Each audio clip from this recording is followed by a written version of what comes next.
Hi, this is Lori here. Today I'm going to show you how I make sourdough, and it's super easy to make. I've been making sourdough since 2020, decided to try my hand at it during the pandemic, and I've been making it ever since because you know why? It's really easy. So my starter I've had 4 years going. Once you start, you can't stop. That's why it's called starter. Basically, you have to make bread at least every week or two or your starter is going to kind of go to crap. So, you want your starter to be nice and bubbly. Before you go to use it, you want to feed it a little bit, like 4 to 6 hours in advance. Put a couple tablespoons of flour in there. It feeds the actives in there and gets it ready to rise. So your bread will rise, your pizza will rise. I even like putting sourdough starter in my cornbread instead of milk, and I also like to put it in my biscuits instead of milk. And I don't have to use baking powder when I do that. So what I have here is 1 cup of sourdough starter. I'm going to put it in my stand mixer. Now I do think that a stand mixer is necessary. It's going to be a little bit of an investment, but man, it takes the work out of this for sure. So get this in here. And then you need about 1.5 cups of water. Now this can be adjusted based on the consistency you're trying to achieve. Let me grab my water. You want your water to be about lukewarm. So add a little warm to my water.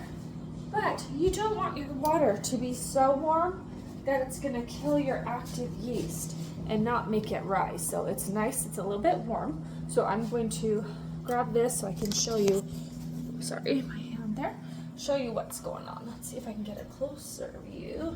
Whoop, that's too close.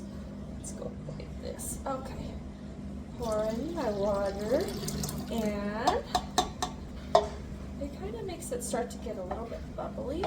And I like to take my mixer and I just give it a little stir. Okay, just to get it going. And I'll kind of let it just sit there for a minute. So after that gets going a little bit, so far I'm starting with 1 cup of water. And then, so this is my big old thing of starter, okay? Look at this bad boy. This is a big old ball jar, and gosh, I don't even know what's the quantity of this sucker, but you realize once you get going that you want to have a lot on hand. So it's nice to have a big old jar, that way you can make pizza throughout the week, you can make bread. Okay, and then you're going to start putting in your flour. So I have 5 cups of all-purpose flour here. I'm gonna pour this in. Let's see. I usually don't do it in one big old amount, but for filming purposes, we're doing it all at once. Okay. I need a little tool for that next time, not make a mess.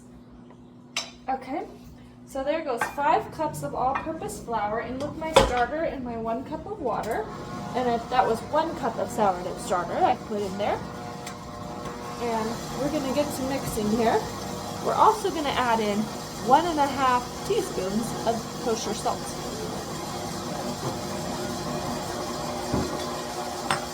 Now that needs to mix up for about 5 minutes or so. Okay, sorry about the noise of this machine here, but there it goes. So that's what it's looking like. I'm going to take a little look. Let's see if it's, it's pretty good. Pretty good. To roll it out, I think I want it just a slight bit drier. So I'm going to put in about 1/4 cup more of flour. And turn it on and we'll see what's going on here. Whoa! Oh, jeez.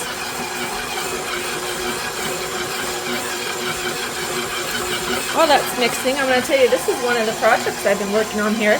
This is a turkey leg crochet washcloth. Isn't that cute? Sitting under my candle. I found these patterns for all these crazy dishcloths on Yarnspirations. They call them dishcloths. Honestly, I don't know how much I'm going to use it for my dishes, but it's a great washcloth. It's a great just set on your bathroom counter. It's great as a little place to put your cup on your nightstand. And I'm liking it as a little trivet. I can see it for Thanksgiving with a nice little pan on top of it. Isn't that cute? So, okay, there's a little bit left on the bottom. I'm just gonna turn this on for another moment.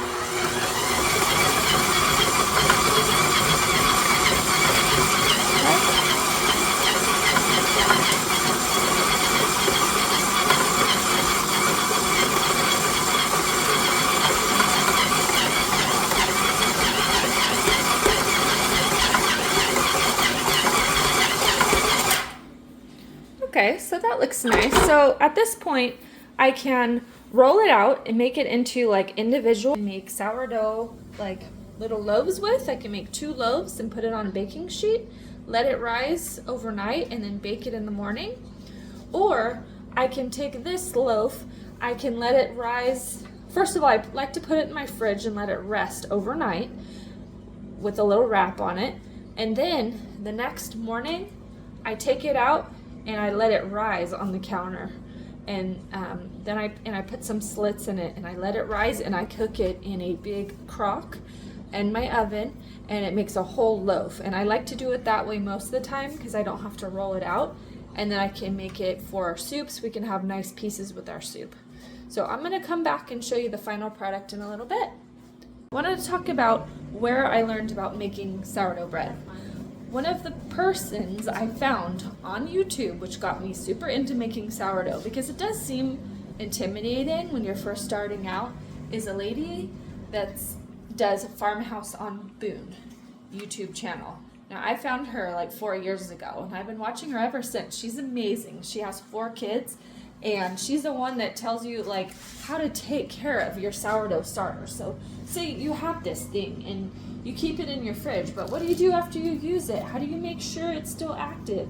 She says just after you use it, you fill it back up with the quantity that you used about, and it doesn't have to be exact. You can just fill it up with water, and then you can put in as much flour as you think you need just to make the consistency right.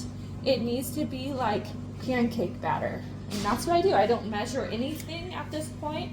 I just fill it up with water, and then I dump in more flour and give it a stir and see, is it like pancake batter? If it is, perfect. And I put a little baggie on top, and I put this little ring on top, tighten that, and it's not too tight that it's gonna explode with the baggie in there.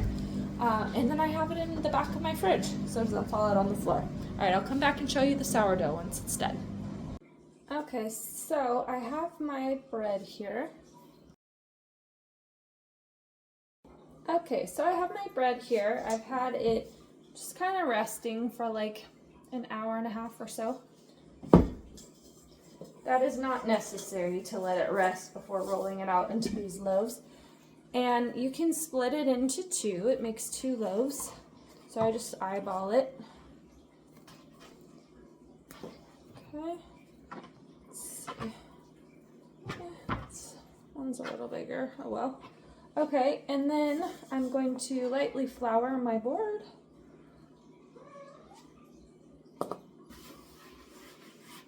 And you need a pretty good size cutting board to roll this out on.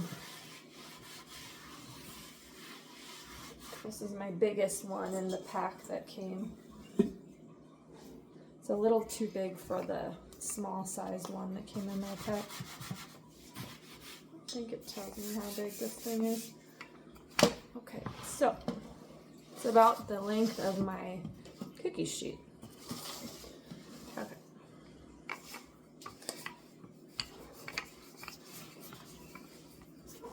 And you're just gonna roll it out into a rectangle. I did not even need to flour my pen because it's not sticky at this point. You really just want it wide enough that you can just roll it into a log.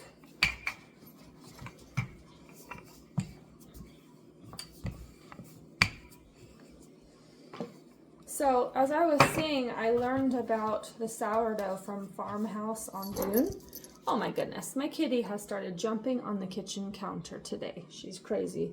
Okay, get down. No, get down, Pepper. Okay, and she has 8 kids. I don't know if I said she has 8 kids. Wow, I gotta give that lady credit. 4 kids for me just absolutely topped it off. I love kids, but it's just a lot of work, and it's really hard when you're trying to get things done in your kitchen. And that lady does a lot of cooking with a lot of little kids running around in her house. Okay, so that one's done. Okay, so as you can see, sorry about my hand, there's one. Okay, and how I made my sourdough starter was on kingarthurbread.com. I believe that's the website, and they have a ton of recipes on that website, and they talk about making the sourdough starter.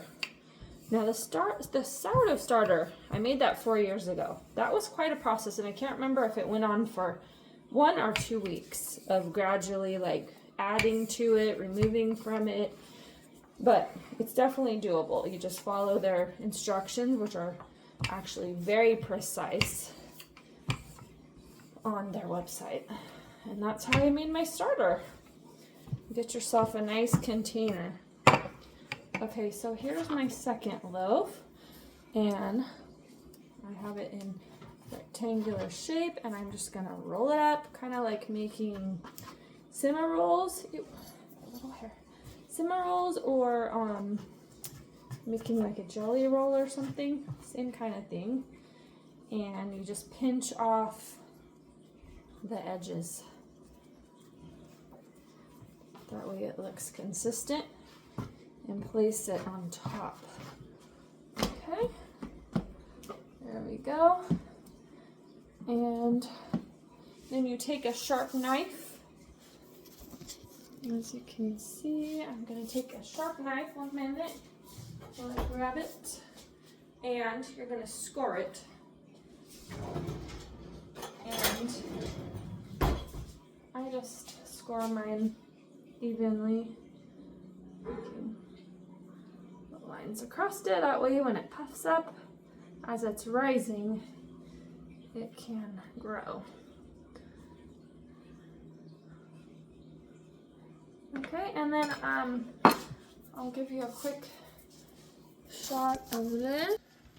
Okay, and then I'll show you what it looks like in the morning once it's risen, and we're gonna pop it in the oven together. Okay, here's my bread that's risen all night. I'm gonna put it in a 425-degree oven.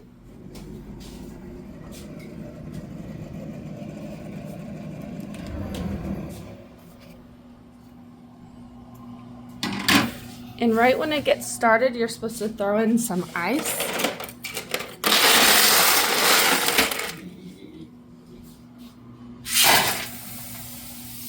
That helps the bread to be moist. Okay, 20 minutes on the bread, and it's done. I'm gonna slice up. I'm gonna make sandwiches for lunch today with this once it cools down.